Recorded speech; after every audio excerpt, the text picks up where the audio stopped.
Good morning student, class 11th chapter number 4। आज हम करेंगे चैप्टर नंबर 4 जो कि मैथमेटिकल इंडक्शन है, उसका क्वेश्चन नंबर 5। क्वेश्चन नंबर 5 का स्टेटमेंट आपके सामने गिवन है 1 इंटू 3। अब ऐसा नहीं कि यहाँ पे 1.3 दिख रहा है तो हमने पॉइंट या डेसिमल इसको समझ लिया।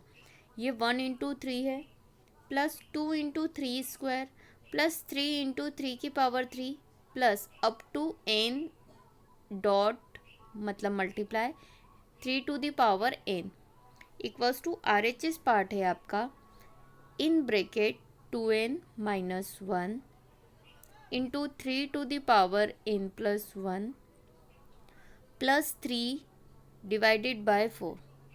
ठीक है, अब आप सीरीज देख रहे होंगे कि LHS पार्ट इसमें दो पार्ट दिया हुआ है, दो टर्म इनटू में है।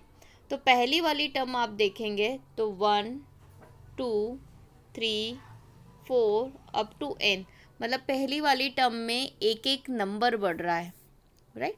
1 2 3 4 5 जितनी टर्म होगी वो वाला नंबर होगा, तो इसमें नंबर ऑफ टोटल टर्म्स कितनी n है। इट मीन्स लास्ट में क्या आ जाएगा n। ये तो पहली टर्म है। अब सेकेंड टर्म देखेंगे तो फर्स्ट पोजीशन पे है 3 की पावर कुछ नहीं मतलब 1, सेकेंड टर्म में 3 की पावर 2, थर्ड टर्म में 3 की पावर 3, मतलब जो टर्म होगी वही पावर है। जैसे पहली टर्म तो 3 की पावर 1, 2 नंबर की टर्म 3 की पावर 2, 3 नंबर की टर्म 3 की power 3। It means n number की टर्म पे पावर कितनी हो जाएगी n, राइट। मतलब पहली पोजीशन पे नंबर बढ़ रहे हैं, सेकेंड पोजीशन पे जो 3 की पावर है वो बढ़ रहा है, राइट। ये इसका स्टेटमेंट है। हमें क्या प्रूफ करना है कि हर एक कंडीशन मतलब हर एक नेचुरल नंबर के लिए ये स्टेटमेंट वेरीफाई होता है। इट मीन्स हमेशा LHS इक्वल्स टू RHS आना चाहिए, कोई सा भी नंबर हो। It means for all natural numbers के लिए ये हमें कंडीशन प्रूफ करनी है। तो सबसे पहले सॉल्यूशन करते वक्त इसी स्टेटमेंट को हम क्या सपोज करते हैं, P ऑफ n। ये एक पॉलिनोमियल है, मतलब उसको हम P ऑफ n लेके चलेंगे। Now we can write the given statement as. इस स्टेटमेंट को हम कैसे लिखेंगे, देखिए P of n such that, मतलब पूरा स्टेटमेंट हमने P ऑफ n ले लिया, right. 1 into 3 plus 2 into 3 to the power 2 plus 3 into 3 की power 3 plus up to so on n into 3 to the power n equals to in bracket 2n minus 1 3 to the power n plus 1 plus 3 divided by 4। Clear, P of n लिया। अब हमेशा हम सम क्या करते हैं, 1 के लिए प्रूफ करते हैं, मतलब LHS में सिर्फ पहली टर्म उठाएंगे, RHS में n की प्लेस पे 1 पुटअप करेंगे। Clear, if n equals to 1 के लिए, ठीक है। अब अगर हम चाहे तो ऐसे भी कर सकते LHS में हम कितना पार्ट लेंगे, सिर्फ पहली टर्म क्या है, ये है। इट मीन्स LHS कितना आया आपका 3। क्लियर, अब हम RHS ले लेंगे। आपको ऐसा नहीं करना है तो भी ठीक है, RHS ले लिया।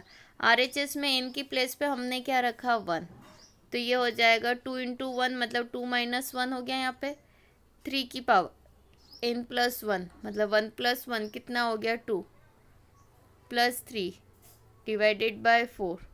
2 माइनस 1 कितना हो गया 1, 1 का मल्टीप्लाई करा तो 1, 3 का स्क्वायर 9 प्लस 3 बाय 4 कितना आ गया 12 बाय 4 और 4 3 ज़ा 12। इट मीन्स आप देख रहे हैं कि इसका LHS भी कितना आ रहा है एंड द RHS अगेन कितना है 3। इट मीन्स कि जब हम n पुटअप कर रहे हैं तो दोनों ही केस में इसकी वैल्यू कितनी आ रही है, हमारे पास 3 आ रही है। It means LHS equals to क्या हो गया RHS, मतलब जब हम 1 रख रहे हैं तो ये LHS और यहाँ पे 1 रखने पे इन दोनों की वैल्यू क्या आ रही सेम। ऐसा आपको हर एक कंडीशन पे करना है, 1 के लिए, 2 के लिए, k के लिए और k प्लस 1 के लिए। क्लियर, 1 के लिए वेरीफाई हो गया LHS इक्वल्स टू RHS, हम क्या बोलेंगे which is true for n equals to 1। Clear, अब यहाँ पे 2 के लिए हमने सम में करा नहीं, अगर ये कंपलसरी नहीं है कि आपको 2 के लिए करना है। 3 steps most compulsory 1 k and the के प्लस वन, बस। लेकिन अगर आप 2 के लिए भी करेंगे तब उस केस में क्या हो जाएगा, देखिए LHS ले लेते। LHS में नंबर ऑफ टर्म्स कितनी लेंगे अब, 2, राइट। तो 1 इंटू 3 कितना हो गया, 3, प्लस 2 इंटू कितना हो जाएगा, 3 का स्क्वायर 9, कितना आ रहा है 3 प्लस 9 टू जा 18, 18 प्लस 3 कितना आ रहा है 21। मतलब LHS की वैल्यू आ गई आपके पास 21। RHS देखते, RHS कितना आ जाएगा, n की प्लेस पे 2 रखा तो 2 टू जा डायरेक्ट कितना लिख दूंगी मैं, 4 माइनस 1, 3 की power 2 plus 1 it means 3 plus 3 divided by 4, clear. 4 minus 1 कितना हो गया, 3। तो 3 की पावर 3 है तो 3 3 ज़ा 9, 9 3 ज़ा 27 और यहाँ का 3 कितना आ जाएगा 81 प्लस 3 डिवाइडेड बाय 4 कितना आ गया 84 बाय 4। तो देखो 4 2 जा 8, 4 1 जा 1, LHS is 21 and the RHS again 21। It means कि हम जब n इक्वल्स टू 2 भी पुट अप कर रहे हैं तब उस केस में LHS and RHS is clear. It means the which is true for n equals to 2 के लिए। यहाँ पे n इक्वल्स टू 2 के लिए प्रूफ नहीं करा है सम में, बट मैंने वेरीफाई करके आपको बताया है कि n इक्वल्स टू 2 के लिए भी ये स्टेटमेंट क्या होता है, वेरीफाई होता है। आप चाहो तो इस 2 के लिए भी कॉपी में कैलकुलेशन कर सकते हो। Now the next term is k, consider p of k।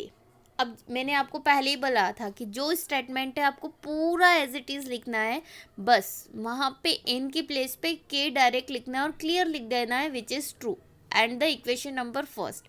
तो देखिए हमारा स्टेटमेंट गिवन है 1 इंटू 3, 2 इंटू 3 की पावर 2, 3 इंटू 3 की पावर 3 प्लस अप टू, यहाँ था हमारे पास n 3 की पावर n, लेकिन नंबर ऑफ हम टोटल टर्म्स किसके लिए कर रहे हैं, k के लिए। तो यहाँ हम डायरेक्ट लिख देंगे k इंटू 3 की पावर k, 2k माइनस 1, 3 की power k plus 1 plus 3 divided by 4। This is equation number first. हमेशा जो भी स्टेटमेंट गिवन है k के फॉर्म में लिखने पर हम डायरेक्ट लिख देंगे इक्वेशन नंबर फर्स्ट, मतलब इसकी प्लेस पे हम यहाँ पे ये पुटअप कर सकते हैं, क्लियर। k के लिए भी हो गया। Now the most important last term is k plus 1। अभी तक हमारे पास नंबर ऑफ ये पहली टर्म है, दूसरी, तीसरी और ये k, तो k के बाद वाली एक और टर्म हमें चाहिए, तो हम किस तरह अरेंज करेंगे। Now let us prove that p of k plus 1 is true. किसके लिए ट्रू करेंगे अब, k प्लस 1 के लिए। हियर LHS ले रहे और RHS लेकर आएंगे। नाउ क्लियर, देखो 1 into 3 first term, second term, third term 3 into 3 की पावर 3 प्लस k टर्म क्या है, k इंटू 3 की पावर k, ये k तक हो गई। अब हमें k प्लस 1 लिखना है, राइट। अब आप देखेंगे कि ये 1 है, 2 है, 3 है, k है, तो k के एक और बात जाएगी तो क्या आ जाएगी, k की प्लेस पे k प्लस 1, यहाँ आ गई k प्लस 1, राइट। अब 3 की पावर आप देख रहे हैं कि जो टर्म रहती है वही आता, आगे मल्टीप्लाई में क्या है 1, मतलब 3 की पावर 1, आगे मल्टीप्लाई में क्या है 2, इट मीन्स 3 की पावर 2, आगे मल्टीप्लाई में क्या है 3, इट मीन्स 3 की पावर 3, आगे मल्टीप्लाई में क्या है k, इट मीन्स 3 की पावर k, तो आगे मल्टीप्लाई में क्या है k प्लस 1, इट मीन्स 3 की पावर k प्लस 1। ये हो गई number of total terms is k plus 1, right. अब यहाँ से यहाँ तक की वैल्यू आप देखेंगे कि यहाँ गिवन है, इसलिए इसी टर्म को हम काय में लिख देते हैं, ब्रैकेट में, ब्रैकेट बना देते ताकि हमें क्लियर ये समझ में आए कि यहाँ से यहाँ तक की टर्म ब्रैकेट में है और ये सिंपल है, ताकि हम इस ब्रैकेट की प्लेस पे इक्वेशन नंबर फर्स्ट से ये वाली वैल्यू पुटअप कर सके, राइट। तो हम यहाँ पे इस ब्रैकेट की प्लेस पे इक्वेशन नंबर फर्स्ट से वैल्यू पुटअप कर रहे हैं, तो क्या लिखेंगे, by using the equation number first.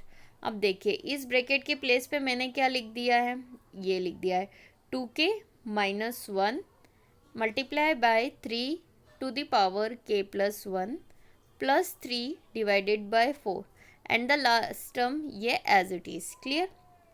अब हम यहाँ क्या करेंगे, एलसीएम लेना पड़ेगा कैलकुलेशन करने पे, तो इसके डिवाइड में कुछ नहीं मतलब 1, तो एलसीएम लिया तो कितना आया 4, राइट। तो यहाँ पे ये दोनों टर्म तो एज इट इज़ रहेगी क्योंकि इसके डिवाइड में ऑलरेडी पहले से ही 4 है, राइट। तो हमने इसको एज इट इज़ लिखा है 2k माइनस 1 3 की power k plus 1 plus 3 as it is. अब यहाँ पे हम किससे मल्टीप्लाई कर देंगे, 4 से, राइट। तो 4 इंटू k प्लस 1 3 की पावर k प्लस 1। क्लियर, यहाँ तक आई होप आपको समझ में आ गया होगा। अब देखिए मैंने पिछले वाले इसमें क्या करा, यहाँ से अब डेफिनेटली मुझे कोई टर्म कॉमन लेना है, तो क्या कॉमन लेंगे, देखिए यहाँ पे भी k प्लस 1 है, हियर भी k प्लस 1 है। इस टर्म को मैं एज इट इज़ लास्ट में लिख दूंगी। इन दोनों टर्म में से मैंने क्या कॉमन ले लिया, k प्लस 1। क्लियर, मतलब यहाँ से मैंने k प्लस 1 और यहाँ से मैंने 3 की पावर k प्लस 1 क्या करा है, कॉमन ले लिया। तो देखिए 3 की पावर k प्लस 1 कॉमन ले लिया, तो यहाँ पे बचा 2k माइनस 1 प्लस 4 इंटू के प्लस 1, और ये प्लस 3 मैंने एज इट इज़ इसमें से कॉमन नहीं लिया, इसलिए मैंने इसको लास्ट में अलग से लिख दिया, divided by 4 by further simplification, right. तो देखिए क्या हो जाएगा, 3 की power k plus 1 as it is है हमारे पास, राइट। 2k प्लस 4k कितना आ जाएगा, 6k। अब ये -1 है और 4 1 जा 4, कितना आ गया, 3। क्लियर, मैंने लिख दिया, बाकी plus 3 as it is and divided by 4 as it is, right. अब देखिए कि यहाँ पे अगर आप देखेंगे 6k प्लस 3, इस ब्रैकेट में से एक और क्या कॉमन आ रहा है, 3, राइट। तो देखिए 3k प्लस 1 हमारे पास एज इट इज़ हमने लिखा है, इन दोनों टर्म में से मैंने क्या कॉमन ले लिया, 3, तो ब्रैकेट में क्या बचेगा, यहाँ से 3 गया तो 2k प्लस 1, राइट। मतलब ब्रैकेट में ओनली आपका बचेगा 2k प्लस 1, ये प्लस 3 मैंने एज इट इज़ लिखा है and the divided by 4। I hope आपको क्लियर हो गया, राइट। अब आप देख रहे हैं कि ये 3 की पावर k प्लस 1 है और फिर 3 निकला, राइट। अब बेस सेम है तो पावर क्या हो जाएगी, ऐड हो जाएगी, राइट। तो इसकी पावर है k प्लस 1 और इसकी पावर है 1, मतलब बेस सेम है तो पावर ऐड हो गई, k plus 1 plus 1 plus 1, k plus 1 plus 1।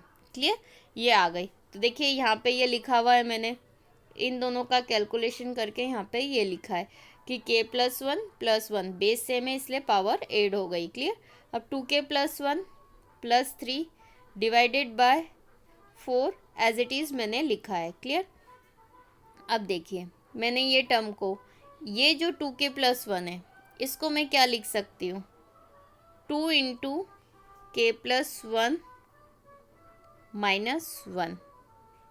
तो देखिए 2 1 जा 2, मतलब 2k प्लस 2 माइनस 1, तो ये आ जाएगा 2k प्लस 1, राइट। अब आप सोच रहे होंगे कि ऐसा हमारा माइंड कैसे चलेगा कि हमारे पास ये आ जाए, तो सपोज यहाँ तक का आपका LHS हो गया, ठीक है। आपको ये टर्म नहीं करना है, इट्स ओके।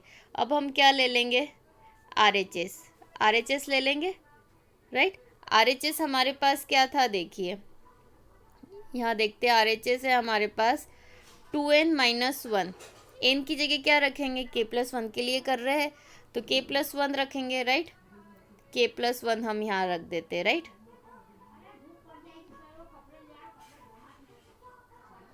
k प्लस 1 मतलब 2k प्लस 1, n की 2n माइनस 1 था तो 2k प्लस 1 मतलब 2n माइनस 1 हमने यहाँ लिख दिया है। क्लियर, उसके बाद हमारे पास टर्म क्या गिवन है, 2n माइनस 3 की power n plus 1 plus 3 divided by 4, 3 की पावर n प्लस 1, तो 3 की पावर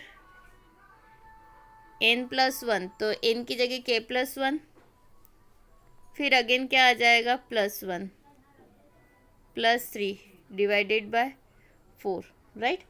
ये RHS लेके चल रहे हैं हम, तो देखो ये हो जाएगा 2k प्लस 2 माइनस 1 3 की power k plus 1 plus 1 plus 3 divided by 4, तो कितना आ जाएगा, 2k प्लस 1 3 की power k plus 1 plus 1 plus 3 divided by 4। मतलब LHS हमने लिया, हमारा ये आंसर आया, फिर हमने RHS लिया, ये आंसर आया। अब दोनों आंसर को आप टेली कर लो। देखिए 3 की power k plus one, this is 3 की पावर k प्लस 1, फिर ब्रैकेट में 2k प्लस 1, तो हियर पर 2k plus 1 plus 3 as it is and the divided by 4। आप देख रहे हैं कि यहाँ पे LHS इक्वल्स टू क्या आ गया, RHS। इट मीन्स कि P ऑफ k प्लस 1 के लिए भी ये कंडीशन क्या होती है, वेरीफाई होती है। तो लास्ट में हम क्या लिखेंगे, P of k plus 1 is true for P of n के लिए, हर एक कंडीशन के लिए क्या हो रहा है, वेरीफाई। तो लास्ट में लिखेंगे therefore by the principle of mathematical induction statement P of n is true. जो हमने P ऑफ n स्टेटमेंट को सपोज करा था वो ट्रू है। किसके लिए ट्रू है, for all natural numbers that is n। मतलब हर एक नेचुरल नंबर के लिए ये कंडीशन क्या हो रही है, यहाँ पे वेरीफाई हो रही है। Thank you.